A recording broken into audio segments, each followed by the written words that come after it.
Hello everyone, good morning. Hope you all are fine. I am Kalyani Trivedi, continuing the lecture of TY BCom Sem 5, that is of English subject. Yesterday we have completed one essay named as Women Entrepreneurs in India. ભારતમાં ઉદ્યોગ સાહસી સ્ત્રીઓ વિશ્વ સ્તરે કેટલું પાછળ છે. ઉદ્યોગ બિઝનેસનું સાહસ કરવામાં, કંઈક પોતાનું નવું સ્ટાર્ટઅપ કરવામાં સ્ત્રીઓ ખૂબ પાછળ છે. ઇન્ડિયામાં, ભારતમાં 77 દેશોની સરખામણીએ 70મો નંબર વિશ્વ સ્તરે એન્ટરપ્રિન્યોરશિપ ડેવલપમેન્ટ ઇન્સ્ટિટ્યૂટ, ઉદ્યોગ સાહસિક ડેવલપમેન્ટ ઇન્સ્ટિટ્યૂટના સર્વેમાં એવું આવ્યું છે કે વિશ્વ સ્તરે 77 દેશો જે છે એમાં 70મો ક્રમ ભારતનો આવે છે કે જેમાં સ્ત્રીઓ ઉદ્યોગ સાહસી છે. There are variety of reasons that keep Indian women away from the entrepreneurship. કાલે આપણે ઘણા બધા રીઝન્સ જોયા. અત્યારે ઘણો બધો સિનારીઓ ચેન્જ થઈ ગયો છે એ પણ જોયો, અને કઈ કઈ જગ્યાએ અત્યારે વુમન્સ છે એમાં જોયું આપણે. શોપ ચલાવવામાં, ડેરી ચલાવવામાં, બ્યુટી પાર્લર અને ટેલરિંગ, આ બધી જગ્યાએ મોસ્ટ પ્રોબેબલી અત્યારે વુમન્સ જ જોવા મળે છે. Next we are going to deal with is the essay named as Skill Development for Employability. કૌશલ્ય, આવડતનું ડેવલપમેન્ટ કેના માટે? એમ્પ્લોયબિલિટી, રોજગારી મેળવવા.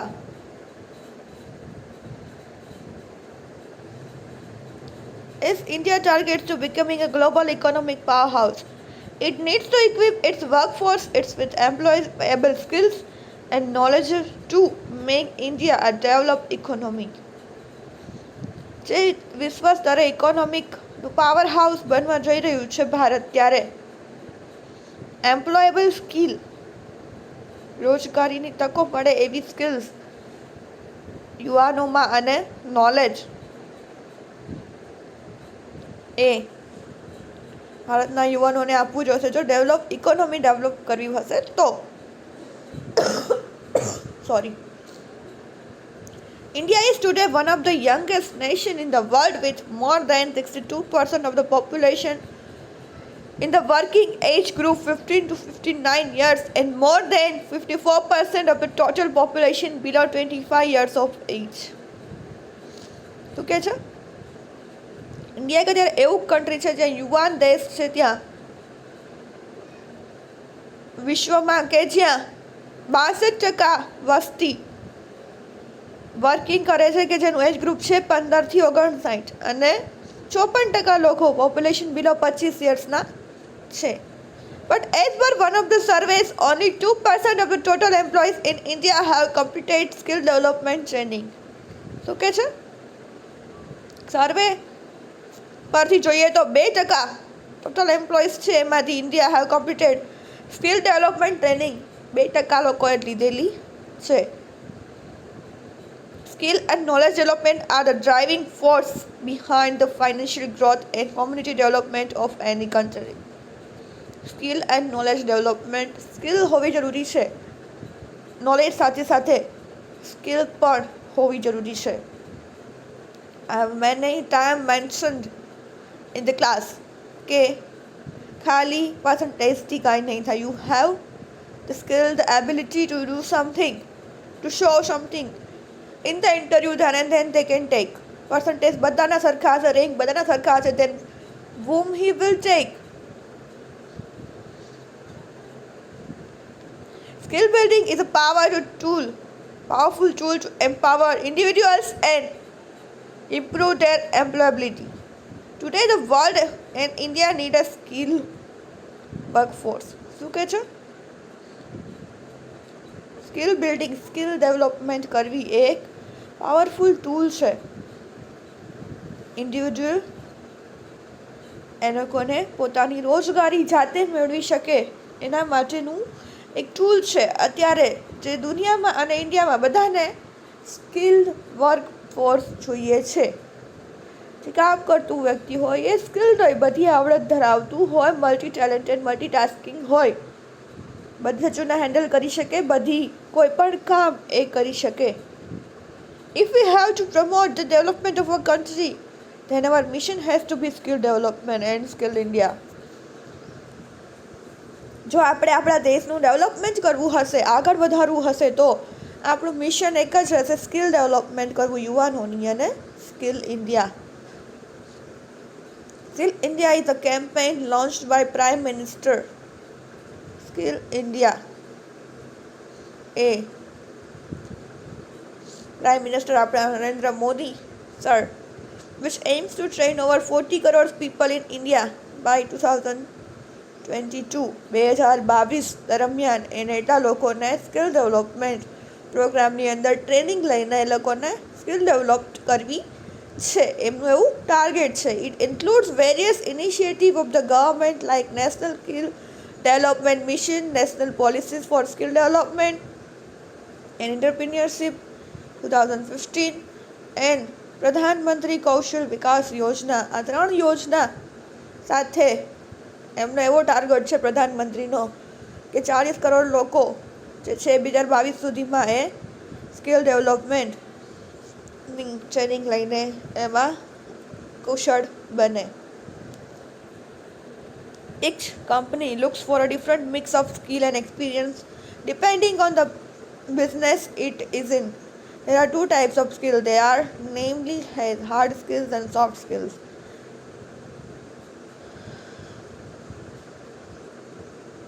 Each company looks for a different mixed skills. अलग अलग कंपनी अलग अलग स्किल ધરાવતા લોકોને ડિમાન્ડ રાખે છે. સ્કિલ છે 2 પ્રકારની છે, હાર્ડ સ્કિલ્સ અને સોફ્ટ સ્કિલ. તો બંને શું છે ડિટેલમાં જોઈએ. હાર્ડ સ્કિલ એટલે hard skill are closely associated with a specific program of study or career field. યાદ ટેકનિકલ સ્કિલ્સ. હાર્ડ સ્કિલ્સ એટલે કે ટેકનિકલ સ્કિલ્સ, કોઈ ફિલ્ડ સાથે, કોઈ કેરિયર સાથે, કોઈ સ્ટડી સાથે જોડાયેલી આવડત, એને હાર્ડ સ્કિલ કહેવામાં આવે છે. They may be easy to observe, quantify and measure. easy to એને જોઈ શકાય, જાણી શકાય, માપી શકાય અને એને શીખી શકાય છે.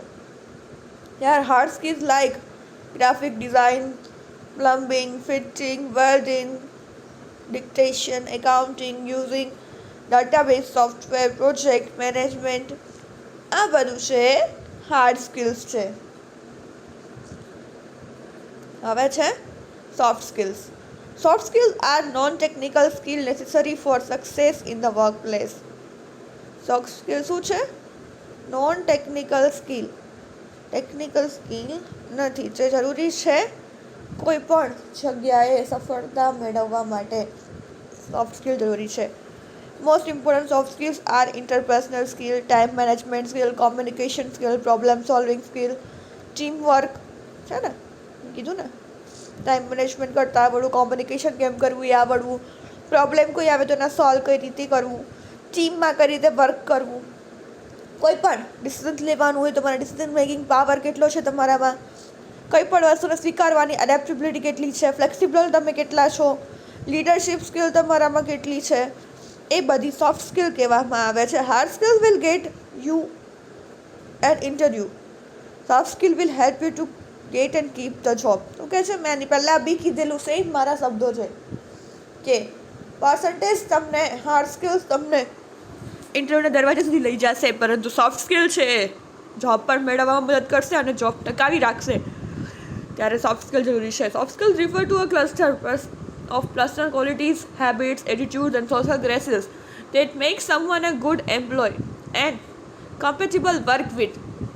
કે તમને સારા સોફ્ટ સ્કિલ છે, પર્સનલ ક્વોલિટી, તમારી હેબિટ, તમારા એટીટ્યૂડ, તમારા સોશિયલ ગ્રેસીસ